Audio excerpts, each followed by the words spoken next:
آرام سے آرام سے ایک ایک کر کے آپ ایک قرارداد پاس ہوئی ہے الیکشن ملتوی کرنے کے حوالے سے، پاکستان پیپلز پارٹی 8 فروری کے الیکشن کے لیے کیا اقدامات اٹھا سکتے ہیں اس قرارداد دیکھو الیکشن کمیشن نے اسکیجول اعلان کیا ہے، فیبری 8 کو الیکشنز ہو رہے ہیں، برائے سینٹ سے قرارداد آپ پاس کروا دے، اقوام متحدہ سے قرارداد پاس کروا دے، OIC سے قرارداد پاس کروا دے، الیکشنز تو فیبری 8 پہ ہوں گے۔ جسٹس فائز عیسیٰ صاحب نے کہا ہے کہ پتھر میں لکھا ہوا ہے کہ فیبری 8 پہ الیکشنز ہوں گے۔ تو میرا خیال میں ہم سب جسٹس فائز عیسیٰ صاحب کے اس بات پہ اعتماد کرتے ہیں۔ ہم تو کہتے ہیں کہ قدر برائے قاضی صاحب ہم آپ کے ساتھ ہیں، انشاءاللہ تعالی الیکشنز ہوں گے، پاکستان کے عوام کو وہ موقع ملے گا کہ وہ اپنا ووٹ کا حق استعمال کر کے وہ اپنے ہی حکومت بنائیں، پھر ان کی مرضی جو بھی پاکستان کے عوام کا فیصلہ ہے وہ پاکستان پیپلز پارٹی قبول کرے گی۔ ہم سمجھتے ہیں کہ پاکستان کے عوام کو پاکستان پیپلز پارٹی کو چانس دینا چاہیے کہ ہم ان تمام مسائل کا مقابلہ کر سکیں۔ یہ بتائیے گا کہ آپ نے ابھی NA 127 کا دورہ بھی کیا ہے، لوگوں سے ملے بھی ہیں، اور آپ نے ایک سب سے پہلے ڈیمانڈ کی تھی لیول پلینگ فیلڈ کی، اور اس وقت جو آپ صورتحال دیکھ رہے ہیں پورے پاکستان کے اندر، کیونکہ پیپلز پارٹی انتخابات میں حصہ لے رہی ہے، لیول پلینگ فیلڈ مل گئی ہے یا ابھی باقی مل گئی؟ دیکھیں جہاں تک پاکستان پیپلز پارٹی کا ایک اسپیشل کانٹیکس ہے، جب بھی ہم نے الیکشنز لڑے ہیں تو مشکلات کا سامنا کرنا پڑے ہیں۔ آج کل کوئی سیاسی جماعت اعتراض کر رہے ہیں کہ کینڈیڈیٹس جو ہیں وہ نااہل کیے گئے ہیں، مگر 2013 کے الیکشنز میں اس سے زیادہ کینڈیڈیٹس نااہل ہوئے ہیں۔ تو ہم سمجھتے ہیں کہ یہ تو ہمارا ایک بہت ہی پرانا مطالبہ ہے کہ ہم چاہتے ہیں کہ فری اینڈ فیئر الیکشنز اس ملک میں کیا جائے، مگر اس وقت میرا فوکس اپنا منشور پہ ہے، اپنے 10 پوائنٹس پہ ہیں، اور ہم لیول پلینگ فیلڈ کا یا دوسری چیزوں کا شکایتیں نہیں کر رہے ہیں۔ ہم عوام پہ بھروسہ رکھتے ہیں، عوام پہ اعتماد کرتے ہیں، اور امید یہ ہے کہ انشاءاللہ تعالی عوام ہمارے ساتھ دیں گے اور فیبری 8 پہ ہم جیتیں گے۔ صاحب آپ تخت لاہور میں گینٹ ڈالنے آئے ہیں، کیا سوچ کر آپ نے لاہور سے الیکشن لڑنے کا فیصلہ کیا، اور آپ کو کتنا یقین ہے کہ آپ سندھ کے علاوہ دیگر صوبوں میں اپنی جماعت کو پاپولر بنائیں گے اور کتنی نشستیں حاصل کریں گے؟ دیکھو میں پاکستان پیپلز پارٹی اس شہر میں ہمارا جماعت کو بنایا گیا، شہید محترمہ بینظیر بھٹو نے اسی شہر لاہور کو چنا تھا جب وہ 1986 میں پاکستان واپس آ رہی تھی۔ اسی پنجاب میں قائد عوام شہید ذوالفقار علی بھٹو شہید ہوا، اسی پنجاب میں شہید محترمہ بینظیر بھٹو شہید ہوئی، اسی لاہور کے کوٹ لکھپت پہ میرے پارٹی کے قیادت، میرے پارٹی کے کارکن کو گرفتار کیا گیا، اسی لاہور شہر کے کارکنوں نے اپنے آپ کو جلایا احتجاجاً جب شہید ذوالفقار علی بھٹو کو سزائے موت کا وہ جوڈیشل مرڈر کا سزا ملا تھا۔ تو میں سمجھتا ہوں کہ پاکستان پیپلز پارٹی کا ہی حق ہے کہ ہم لاہور پہ اپنا کلیم ڈالیں۔ ماضی میں آمرانہ قوتوں نے، جنرل ضیاء الحق نے، جنرل حمید گل نے اور مختلف غیر سیاسی لوگوں نے ہم پہ مختلف سیاسی جماعتیں مسلط کیے، اور ایک سازش کے تحت پاکستان پیپلز پارٹی کے کارکن سے لے کے قیادت تک قتل کر کے پاکستان پیپلز پارٹی کو اس صوبے سے آؤٹ کرنے کی کوشش تو کیا گیا۔ تو میرا مقصد یہ ہے لاہور سے لڑنے کے لیے، تاکہ پورا پاکستان کو، پورا دنیا کو یہ پیغام جائے کہ پاکستان پیپلز پارٹی اس لاہور کو نہ صرف اون کرتی ہے، ہم سمجھتے ہیں کہ لاہور ہمارا ہے، اور میں اب اپنا سیاسی سفر اگر شروع کر رہا ہوں تو اسی شہر سے شروع کر رہا ہوں۔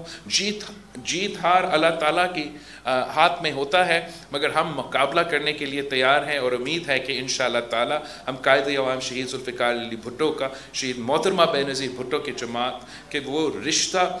جو اس صوبے کے عوام کے ساتھ تھے، اس شہر کے عوام کے ساتھ تھے، ہم وہ رشتہ واپس لے کر آنا چاہتے ہیں، قائم کرنا چاہتے ہیں اور جوڑنا چاہتے ہیں۔ اچھا بلاول صاحب یہ بتائیے گا 2008 سے لے کر 13 تک وفاق میں آپ کی حکومت رہی، لاہوریوں کے لیے اس وفاق کی جانب سے کیا سہولت ہوئی؟ دیکھو جہاں تک 2008 سے لے کے 13 تک میں تو آکسفورڈ یونیورسٹی میں تھا اور میں اپنا پڑھائی حاصل کر رہا تھا، مگر جو حکومت اس وقت میں تھا، اگر آپ 2008 سے لے کے 2013 تک کا حکومت کا کارکردگی 2013 سے لے کے 2018 تک اور 2018 سے لے کے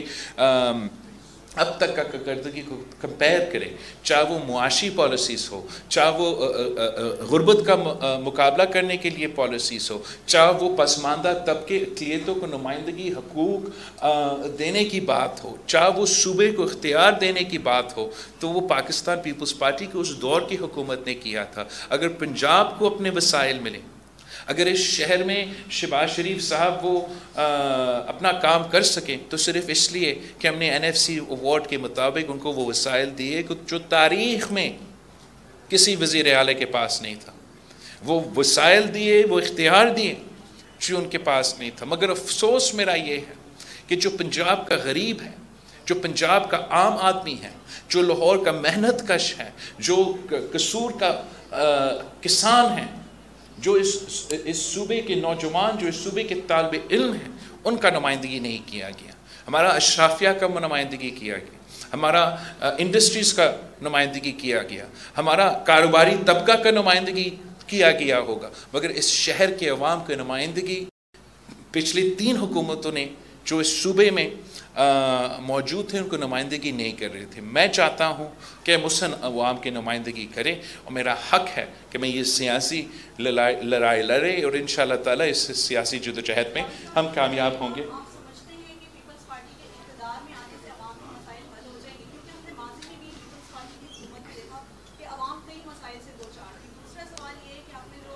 10 نکاتی ایجنڈا پیش کیے جس میں عوام سے کئی وعدے کیے، تو کیا یہ وعدے خان صاحب کی وعدوں کی طرح ادھورے ہو جائیں گے یا اقتدار میں آنے کے بعد؟ تو میں سمجھتا ہوں کہ ہم نے یہ ثابت کیا ہے جب بھی پاکستان پیپلز پارٹی کی حکومت بنا ہے کہ ہم اپنا منشور پہ عمل درآمد کرتے ہیں۔ دوسرے سیاسی جماعتیں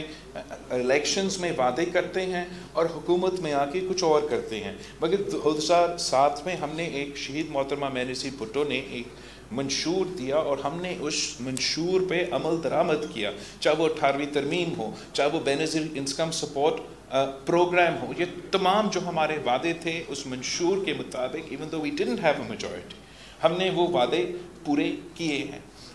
میں نے جو وعدے صوبے سندھ میں کیے ہیں، چاہے وہ صحت کے شعبے کے حوالے سے ہو، یا حال ہی میں جب ہمارے سیلاب ہوا تھا، جو میں نے وہاں سلامتین متاثرین سے وعدے کیے تھے، وہ اب وعدے پورے ہوتے جا رہے ہیں۔ ہم نے جو 10 نکاتی ایجنڈا دیا ہے، جس میں ہم نے کسانوں سے وعدہ کیا ہے، مزدوروں سے وعدہ کیا ہے، نوجوانوں سے وعدہ کیا ہے،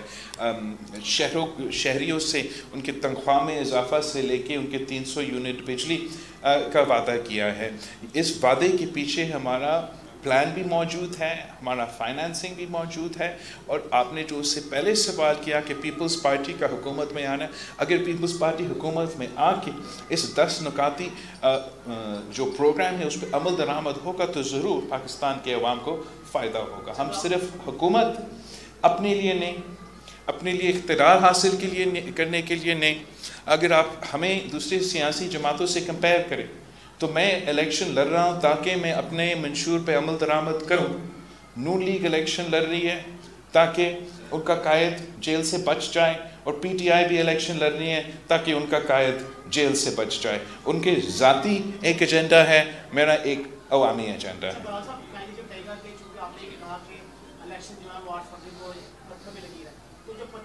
ختم کرنے والے جنہوں نے کل سینٹ کا اجلاس بلا کے وہ قرارداد منظور پیش کر دی، اس بلانے کا مقصد کیا تھا؟ کیا اب تمام باتیں مستقل طور پر دوبارہ سینٹ کا اجلاس بلا رہی ہیں؟ آپ سینٹ والوں سے پوچھیں سینٹ کے اجلاس کے بارے میں۔ میں نے نہ 8 فروری کا کہا تھا نہ پتھر کا لکیر، یہ دونوں باتیں chief justice of Pakistan chief justice Qazi Faez Isa نے کہا ہے، اور میں ان پہ نہ صرف بھروسہ کرتا ہوں، میں سمجھتا ہوں کہ وہ اپنا آرڈر پہ عمل درآمد کرے گا۔ تھینک یو سو مچ، آپ کا بہت شکریہ سر۔